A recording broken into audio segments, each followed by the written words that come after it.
अब India भिड़ेगी England से। 1 जुलाई से धुलाई का मजा सोनी स्पोर्ट्स नेटवर्क के टीवी चैनल्स पर। সাবস্ক্রাইব করুন সোনি ৮, ক্লিক করুন বেল আইকন।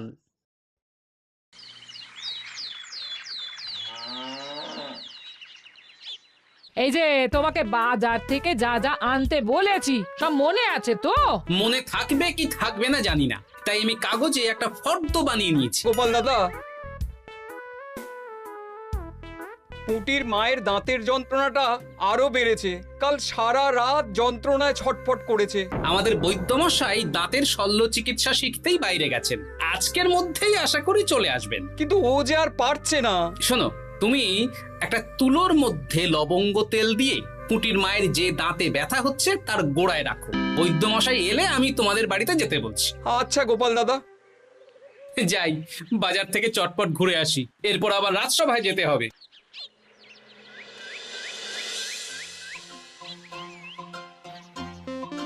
উফ, কি গরম রে বাবা, ছাতা নিয়ে বেরোলে ভালো হতো। এই তো সামনে আখের রস বিক্রি হচ্ছে, একটু আখের রস খাই, শরীরটা বেশ চাঙ্গা লাগবে। ভাই, আখের রস কত করে দিচ্ছ? 1 ভাঁড় 10 আনা গোপাল দাদা। দাও দেখি 1 ভাঁড়। আরে যন্ত্রটা কিন্তু দারুণ। ওই আমাদের রাজ্যের বিজ্ঞানী মশাইয়ের অবদান।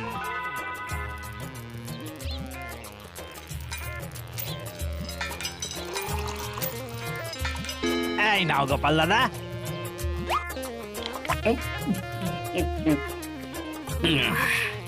আহ, শান্তি। এই নাও ভাই, তোমার 10 আনা।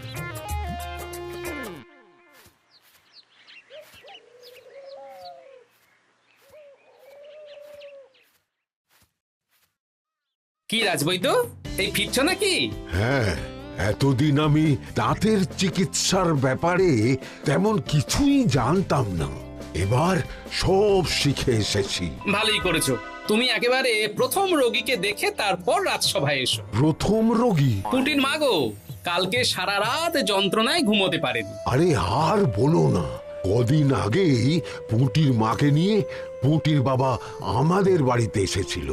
দেখলাম ওই বাড়ির দাঁতে বিস্তর সমস্যা। সেই জন্যে দাঁতের শল্য চিকিৎসা শিখতে চলে গেলে? ঠিক তাই, আমি ব্যথা কমার পথ্য দিয়ে এসেছিলাম। দেখি এবার দাঁতটা তুলেই দিতে হবে। তাহলে তুমিও পুটিদের বাড়িতে যাও, আমি বাড়িতে থলে রেখে আসছি। আজ না হয় দুজনে একটু দেরি করেই রাজসভায় যাব। বেশ বেশ।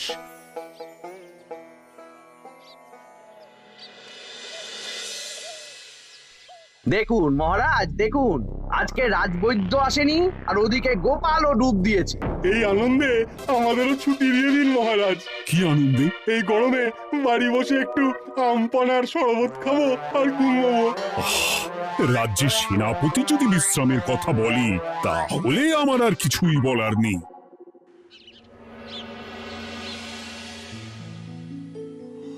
এই তো দাঁতটা পুরো পোকায় খেয়ে নিয়েছিল। এখন দুদিন কোনো কথা বলা যাবে না, শুধু জল বা তরল জাতীয় খাবার খাবে।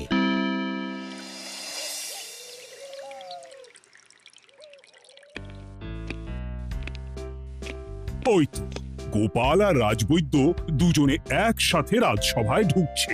রাজবৈদ্য মশাই ওনার জীবনের প্রথম শল্য চিকিৎসা করছিলেন, তাই আমিও দেখছিলাম। তা কি রাজবৈদ্য, সফল হয়েছ? হ্যাঁ মহারাজ, পুঁটির মায়ের একটা মাড়ির দাঁত পোকায় খেয়ে নিয়েছিল, সেটাই তুলে দিলাম। ভালোই হলো, আমাদের রাজ্যে কোনো দাঁত তোলার বৈদ্য বা চিকিৎসক ছিল না।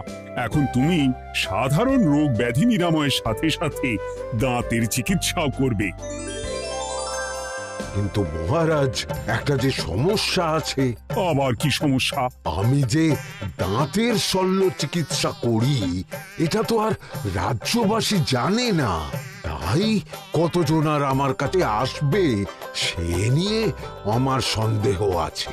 মানে তুমি চাইছো যাতে তোমার কাছে বেশ কিছু রোগী তাড়াতাড়ি আসুক, যাতে তুমি অনুশীলনও করতে পারো, তাই তো?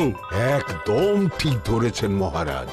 কাজ না করলে হাত পাকাবো কি করে? তাহলে ঢেড়া পিটিয়ে বলে দিলেই তো হয়। এতে তেমন ভালো কাজ হবে বলে মনে হয় না। তা তুমি কি বলতে চাইছো গোপাল? প্রচার হবে, কিন্তু একটু অন্যভাবে। কিভাবে? আজ বিকেলে আমি রাজবৈদ্যর হয়ে প্রচার করব, শুনে নেবেন। বেশ। শুনুন শুনুন শুনুন, আমাদের কৃষ্ণনগরের রাজবৈদ্য এখন দাঁতের শল্য চিকিৎসাও করছেন। যারা যারা আমাদের রাজবৈদ্যের কাছে দাঁত তোলাবেন, তাদের দাঁত তোলার পরে দুদিন কোনো শত্রু থাকবে না। চিকিৎসার সময় সকাল 7টা থেকে সকাল 10টা পর্যন্ত।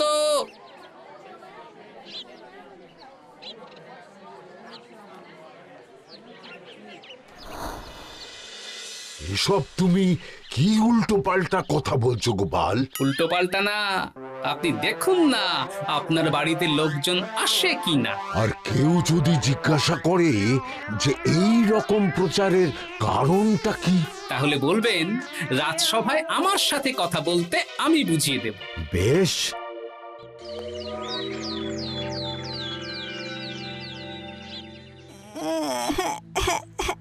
তোকে বারবার বলি এত মিষ্টি গুড় কাঠি খাস না। কি করবো বাবা, কি ব্যথা।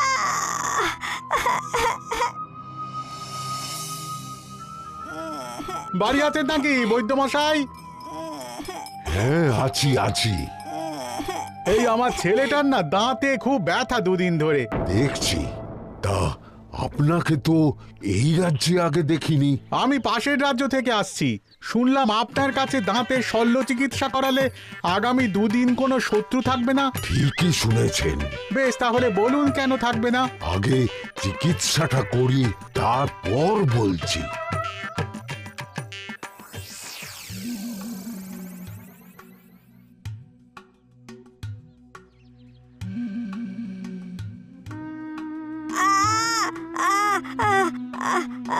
আর চিন্তা নেই, এখন দুদিন কোনো কথা বলা যাবে না। এবার তো বলুন আমার ছেলের আগামী দুদিন কোনো শত্রু থাকবে না কেন? আজকে রাজসভায় চলে আসুন, ওখানে গোপাল এই প্রশ্নের উত্তরটা দিয়ে দেবেন। তা বৈদ্য, তোমার কাছে আজকে কেউ এসেছে? সকাল সকাল দাঁত তুলে এলাম মহারাজ। বাবা, একদিনের প্রচারই এই ব্যাপার? মহারাজ, মহারাজ, বাইরে কয়েকজন অপেক্ষা করছে, তারা গোপাল দাদার থেকে কিছু জানতে চায়। তাদের ভিতরে আসতে বলো।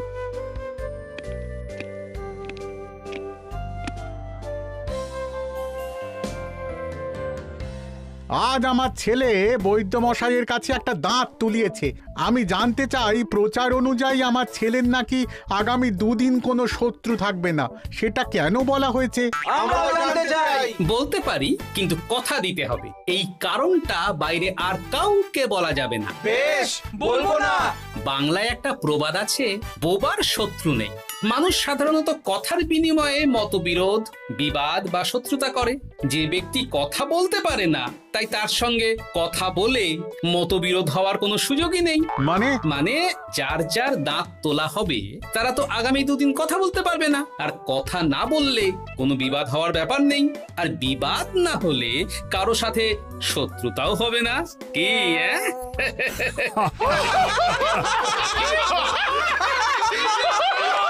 এই জন্যই তুমি হাসির রাজা গোপাল ভাঁড়। কে তোমার কথা শুনতে যাবে? একদিন না হয় প্রচারের চমকে এলো, এরপর কিভাবে আসবে শুনি? এরপর রাজবৈদ্যের সুনামেই লোকজন ছুটে ছুটে আসবে। বাহ বাহ বাহ, তোমার কত জ্ঞান! মহারাজ, এই কথা শুনে আমার মাথাতেও একটা বুদ্ধি এলো। অল্প পুঁজিতে শুধু প্রচারের জোরে এত রোজগার করব না, গোপাল হাঁ করে দেখবে। নিশ্চয়ই কোনো লোক ঠকানোর কথা ভাবছেন। মোটেই না। আচ্ছা, আগামী 3 দিন ব্যাপী মেলা হবে, সেখানেই তোমরা দুজনে তাহলে ব্যবসা করো। বেশ, করব। যে সবচেয়ে বেশি রোজগার করবে তাকে আমি 50 মোহর পুরস্কার দেব। রাজি। মেলার শেষে আমার প্রশংসায় পঞ্চমুখ হবেন সবাই, দেখে নেবেন।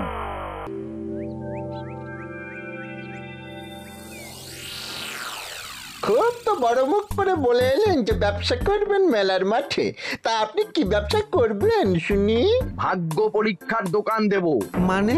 মানে আমি বিভিন্ন মেলায় দেখেছি যে একটা দোকানে নিচের দিকে হেলানো অবস্থায় একটা পাতলা কাঠের পাটাতন থাকে। সেই পাটাতনের উপরে 1 থেকে 6 অবধি সংখ্যা লেখা থাকে, তাই তো? হ্যাঁ, যারা মেলায় ভাগ্য পরীক্ষা করতে আসবে তাদের ভাপা লোহার 6টা বল দেয়া হবে। যদি ওই 6টা বলই 6 নম্বর লেখা খোপের মধ্যে ঢোকাতে পারে তাহলে প্রথম পুরস্কার পাবে। আমিও ওটারই দোকান দেব, কিন্তু শুধুমাত্র একটাই পুরস্কার থাকবে। 6টা বল 6 নম্বর খোপের মধ্যে ফেলে কেউ যদি 36 করতে পারে তাহলে সে পাবে 100 মোহর উপহার। আরে খেলার জন্য কত মোহর লাগবে? 1 মোহর। আপনি কিন্তু জেনে বুঝে বিপদ ডেকে আনছেন। একজন কেউ ফেলে দিলেই আপনার হাত থেকে 100 মোহর ফসকে যাবে। আরে মেলার ভিড়ে যদি আপনি পুরস্কার না দেন তাহলে জনতার একটা মারও ফসকাবে না। আরে সেই জন্যই তো তোদের পোষা। তোদের মধ্যে যে কোনো একজন ওই কাঠের পাটাতনের নিচে লুকিয়ে থাকবি। যখনই দেখবো কেউ 36 করে ফেলছে আমি গলা ঠাকরাবো আর তোরা কাঠের পাটাতনটা হালকা করে নিচ থেকে নাড়িয়ে দিবি। এটা তো দারুণ বুদ্ধি। কি বলছো গোপাল, তুমি আখের রসের দোকান দেবে? হ্যাঁ, এই গরমে আখের রসের বেশ চাহিদা। তোমার বানানো ওই যন্ত্রের চাকা ঘোরাবো আর আমার ভাগ্যের চাকা ঘুরবে। সে ঠিক আছে, আমার কয়েকটা যন্ত্র বানানোই আছে। তুমি না হয় মেলায় ব্যবহার করো 3 দিন। ব্যাস, আর চিন্তা নেই। এবার শুধু জমিয়ে আখের রস বিক্রি করব, সাথে বিভিন্ন মশলা, বরফ আর পাতিলেবুর রস দেব।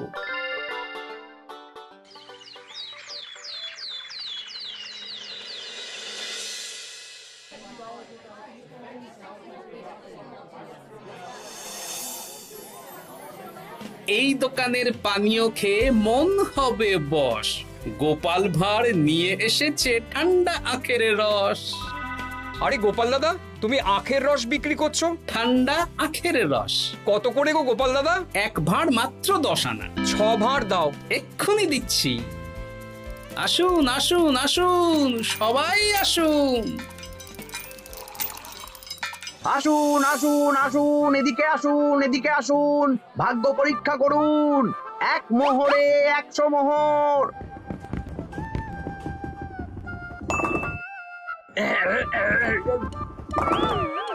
ভাগ্য পরীক্ষা করুন। মন্ত্রী মশাই বলেন কি 1 মোহরে 100? তুমিও ভাগ্য পরীক্ষা করাবে নাকি? একবার বাজিয়ে দেখতে দোষ কি? দাও, আখের রস খেয়ে বরং চলে যাই। এই তো হয়ে এসেছে। এই নাও, ধরো।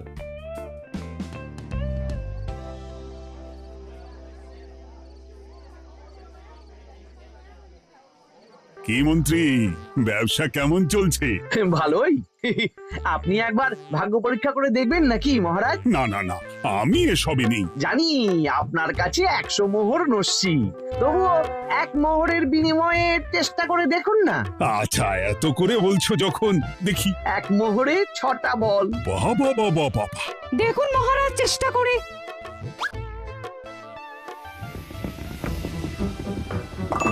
এই তো একটা 6 পড়েছে, আবার চেষ্টা করুন। জয় মা, জয় মা।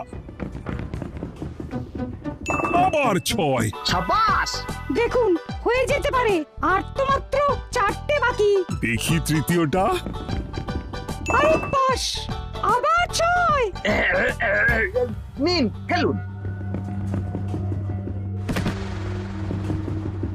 এই যা, হলো না।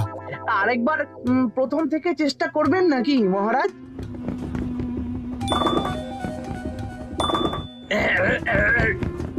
না, এবারেও হলো না। 2 মোহর জলে। অন্য সব জায়গায় বাকি সংখ্যাতেও পুরস্কার থাকে, আপনার এখানে নেই কেন? আমার এখানে ধামাকা পুরস্কার, তাই বাকি আর কিছু রাখিনি। 36 করতে পারলেই 100 মোহর। এই নাও মন্ত্রী, 2 মোহর।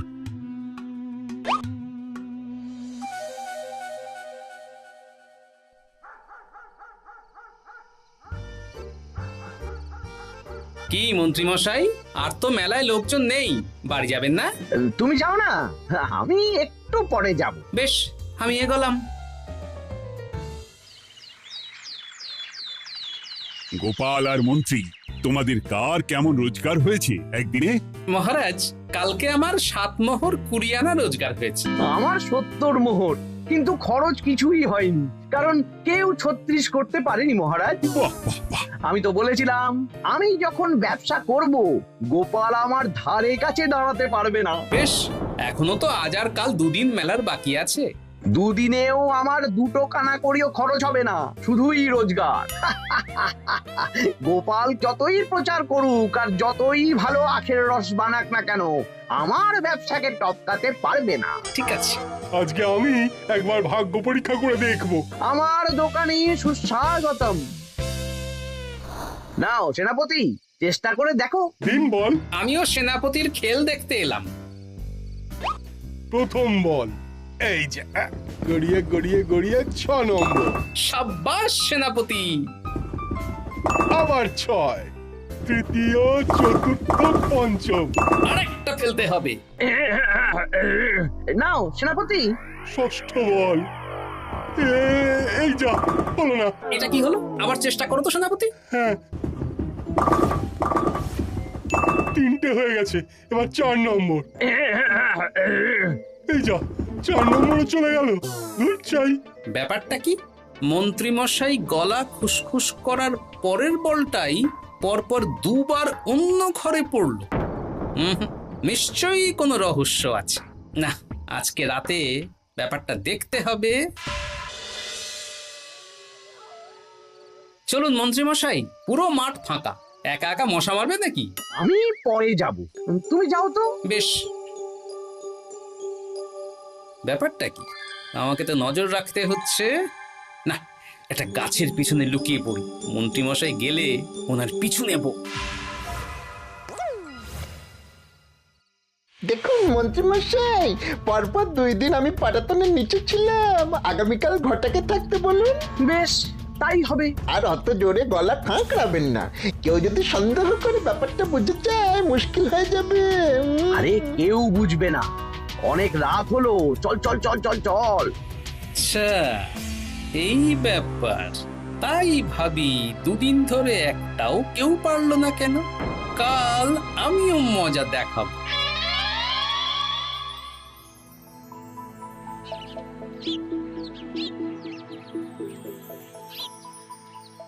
বাবা চলে এসেছেন দেখছি। এত চাহিদা না আমার এই ভাগ্য পরীক্ষার, তাই আগে আগে চলে এসেছি। মন্ত্রী মশাই, আপনাকে মহারাজ এক্ষুনি ডাকছেন। এখন কেন? সে তো জানি না, চলুন।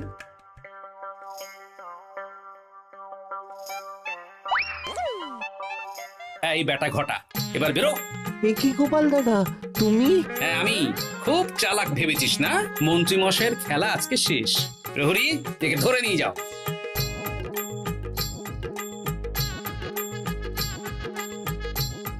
বিজ্ঞানী, তুমি তোমার চুম্বক নিয়ে এসেছো তো? হ্যাঁ। এবার 6 নম্বরের নিচে একটা টান টান করে সমান রেখা টানতে হবে, আগা থেকে গোড়া অবধি।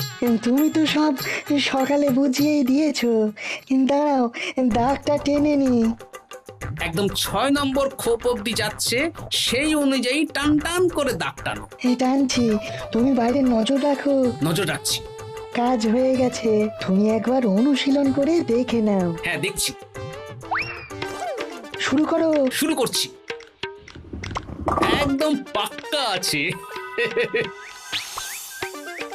দূর, কেউ ডাকেনি, অকারণে সময় নষ্ট করলো। কতগুলো খদ্দের ফিরে গেছে কে জানে। কি হলো মন্ত্রী মশাই, এত রাগ কিসের? রাগ হবে না, ওরই বেটা আমার সাথে মজা করছিল।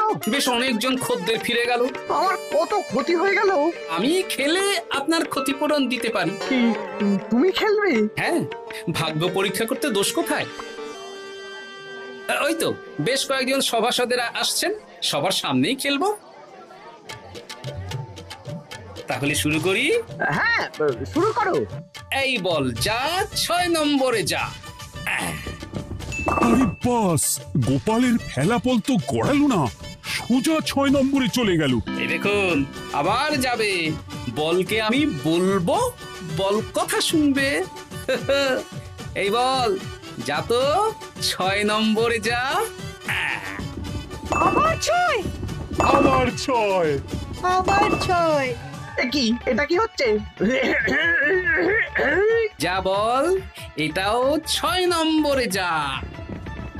আবার 6, 100 মোহর। হ্যাঁ, এটা কি করে হলো?